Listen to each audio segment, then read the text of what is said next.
आदेश अलख निरंजन. नाथ संप्रदायाच्या प्राचीन आणि सिद्ध सिद्धांतानुसार माणसाचे जीवन, त्याचे आचरण आणि त्याचे विचार कसे असावेत, ऐका हे सत्य आणि अनुभूत ज्ञान. 1.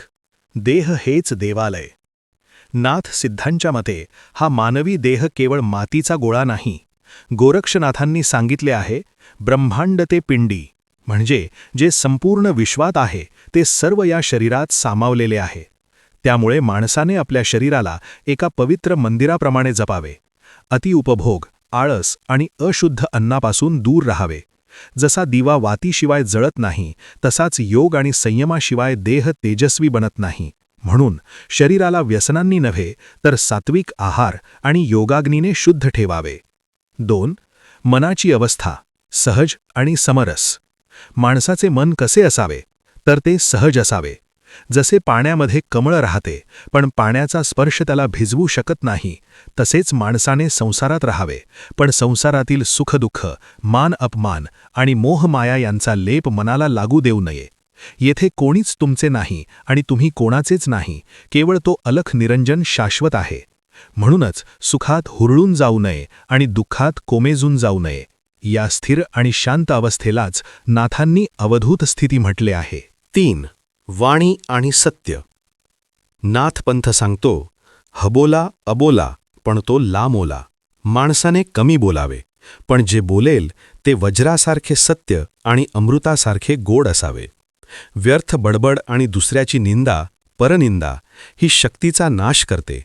खऱ्या माणसाने स्वतःची स्तुती कधीच करू नये आणि दुसऱ्याचा द्वेष कधीच करू नये. ज्याची वाणी शांत आहे त्याचेच मन समाधीकडे झुकते. 4. दृष्टी आणि आचरण. माणसाची दृष्टी कशी असावी?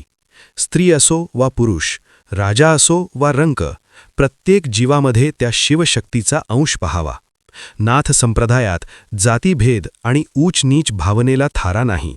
खरा नाथ तोच जो भुकेल्याला अन्न देतो, भटकलेल्याला मार्ग दाखवतो आणि ज्याच्या मनात सर्व प्राणीमात्रांविषयी करुणा आहे.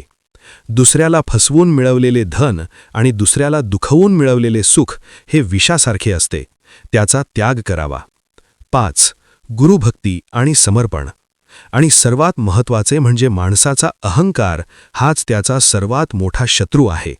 मीपणा सोडून तूपणा अंगीकारावा. आपल्या सद्गुरूंच्या चरणी लीन होऊन अहंकाराचा नाश करणे हेच माणसाचे परम कर्तव्य आहे. कारण गुरुविना ज्ञान नाही आणि ज्ञानाविना मुक्ती नाही. ज्याचे मन आकाशासारखे विशाल, वाणी सत्याने पवित्र आणि कर्म निस्वार्थ आहे, तोच खरा मानव आणि तोच ईश्वराचे रूप आहे. ओम नमो आदेश आदेश अलख निरंजन.